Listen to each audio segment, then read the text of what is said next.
Everyone, what's up? It's John and Lucas from Hapi, and today we're going to be talking about nootropics. As a company who sells nootropics, and as it being a hot topic, we wanted to go through what nootropics are, what they aren't, common misconceptions, and also how nootropics work. So we'll jump right in, and I'll explain a little bit about what nootropics are. So nootropics are, in our minds, cognitive enhancing compounds which improve several neurotransmitter systems in your brain.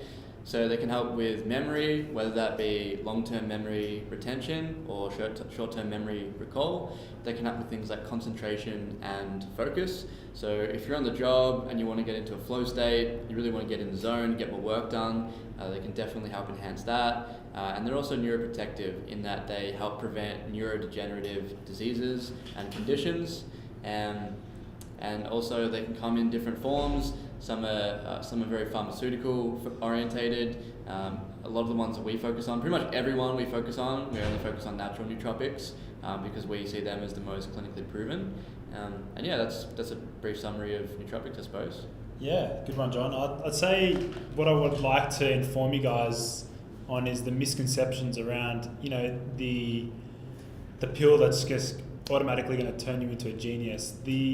The idea behind the Bradley Cooper in the movie Limitless, taking that NZT pill, that it does not exist. Nootropics don't work overnight where they just instantly, boost your brain power. Instead, nootropics are kind of long-term enhancing supplements that, steadily improve your baseline level of cognition. Yeah, absolutely. I mean, it's definitely one that you need to get in the mindset. You need to think a different kind of paradigm. So the paradigm a lot of people think these days is that you can take a pill and your life will change overnight. And that's what a lot of companies in the nootropic game sell, and it's completely false. So the way that nootropics actually work is that they give compounding benefits. So what are compounding benefits? If you can't have your life change overnight, then what good are they, right? There are a lot of good. And so the way that they work are similar. I'll use an analogy. Think of a bank account. You have a bank account that has interest. The more you save, the more interest you're going to accumulate over time. And in the long run, you can actually accumulate a lot of interest, which will lead to positive benefits, which is more cash in the bank. Same with nootropics. If you're taking them consistently and you're constantly improving your cognition, it's that accumulation of marginal improvements, which is where the real winner is. A clear example of this is when it comes to productivity. And so let's say you're a hustler, you're working 60 hours a week, and 70% of your time is productive, which is about 42 hours of productivity. Now let's say that you take nootropics and you could boost your productivity marginally by 5%, from 70 to 75%. That puts you at around 45 hours of productivity a week, around that mark. So if you're getting, if you marginally improve it by 5%, although that's only an extra 3 or so hours a week, if you average that out over an entire year, you'll end up with about 150 additional hours of productivity. Now, there's 168 hours in a week, so you're pretty much getting an entire week added to your year of productivity, which is massive. Like, who wouldn't want a whole extra week added to the year? And that really shows the true benefits of nootropics when they're taken over the long term. They don't happen overnight, but they do happen. Awesome, John. I'd like to talk to you, about some good examples of nootropic compounds that we like to focus on, particularly natural over synthetic. For example, omega-3s, L-theanine, Bacopa monnieri, rhodiola. All of these are natural compounds which can yield positive results over time. They're not going to give you that acute boost such as a high dose caffeine would do. They will, they predominantly yield effects on mental clarity, anti-anxiety, improve concentration. So these compounds are definitely the ones we like to stick to because they're the natural compounds that have been proven by science and they've been used historically for thousands of years. So that's the ones we really like to focus on. Yeah. I mean, all the nootropics that we include in our products, they follow a very strict standard compared to what other people would consider nootropics. A lot of other people a lot of people in the biohacker community that consider nootropics anything that enhances cognitive abilities, regardless of how much clinical data they have and how safe they are. And we think that's false. We think that although, as ourselves, we're big biohackers and we do experiment with stuff, but we think when it comes to the long-term usage of nootropics, that they have to abide by a really strict set of rules. Because if you're taking something that is not clinically proven over a long period of time, the risk profile goes up dramatically the more that you're taking it, because the more uncertainty there is. So I'll talk a little bit about what we consider to be a true nootropic. The first one being on the clinical trial front. So we believe that any true nootropic, to be classified as one, should have at least 3 double-blind, placebo-controlled, peer-reviewed clinical trials done over the long term. That's really a clinical standard that any nootropic should have. Anything that doesn't have that, like any nootropics that are experimental, that have only been tested on animal models and not humans, anything like that, although they have potential and we're excited about a lot of those things, we just don't think that they're sensible to be recommending people take because they're not proven yet. And second to that, a lot of nootropics we consider to be non-stimulatory in terms of their wakefulness promoting effects. And so you have actual drugs like Adderall and modafinil, which people blur the lines with nootropics. So these things are actually made for ADHD and narcolepsy. They're not anywhere near as studied in healthy individuals to improve cognition.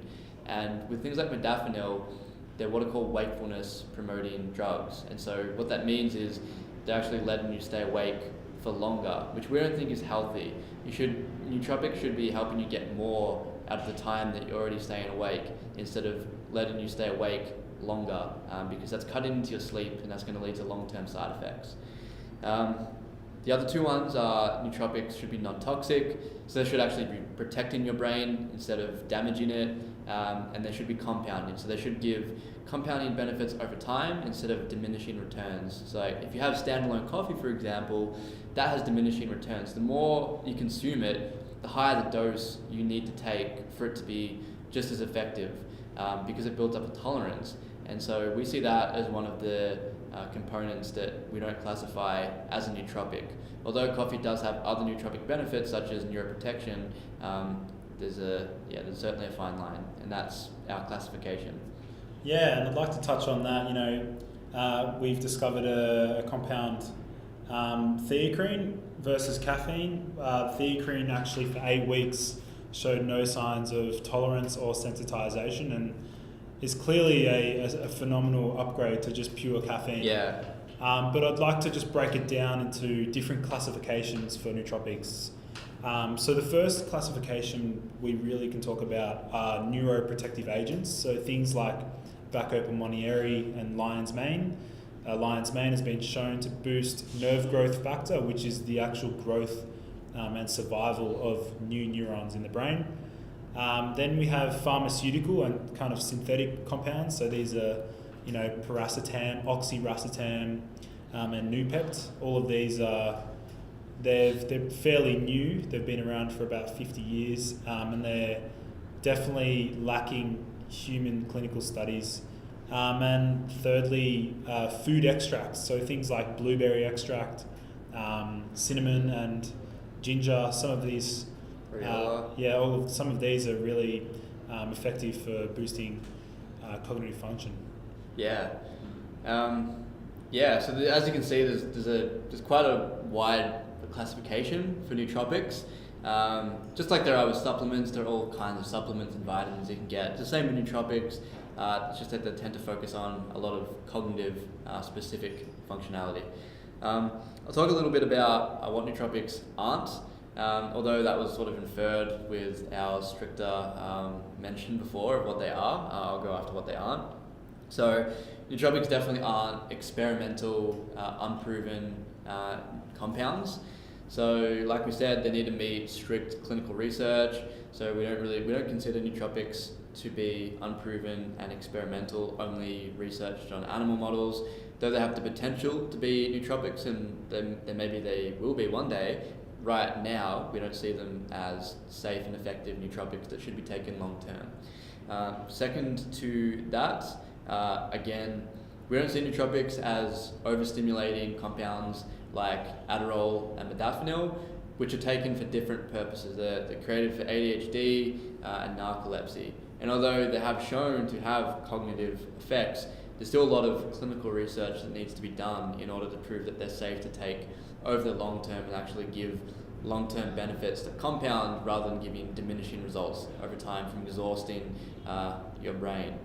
I think that really covers what they are, what they aren't. Sorry, and the final note that we'll touch on is who can benefit from nootropics. That's a really important one. I mean, a lot of the general public, maybe anyone watching this video who has never heard of nootropics before, maybe you don't know if they're right for you.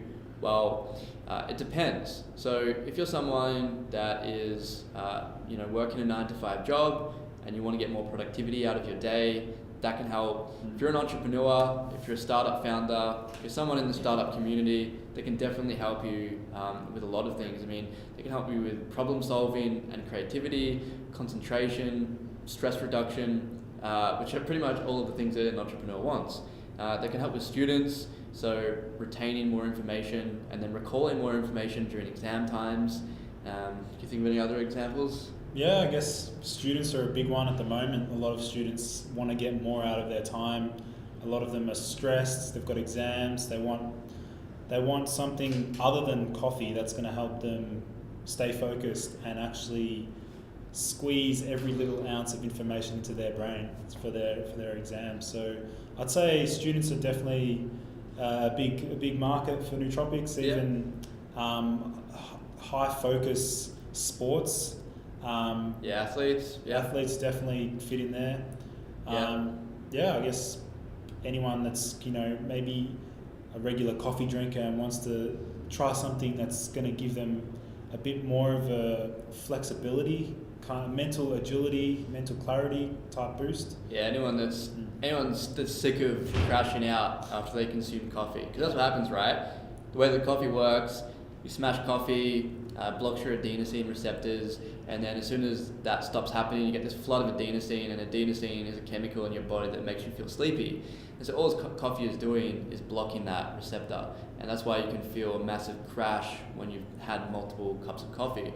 Whereas with nootropics, they're not stimulatory like that. Although theocrine has similar properties, it's a lot more spread out and sustained in its release instead of just blocking them and then dropping off. It's very sustained over time. And nootropics, at least the ones we focus on, they're not focused on being overstimulatory and just giving you a buzz. They're focused on a lot of other properties that you barely even feel, but we joke about it. We say that, well, if you can't feel it, then they're probably working.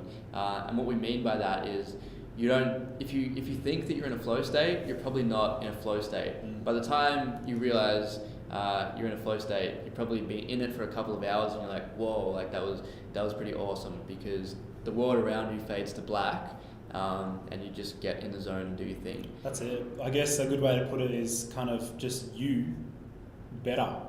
You better. That's our slogan. That's it. Thanks so much everyone for watching. This is our first video, so don't hate on us too much for looking down on the laptop every now and then and a couple of the mistakes. We'll get better over time. We're on nootropics, so that should help. Until the next video, we'll catch you all later. Yep. Cheers, guys.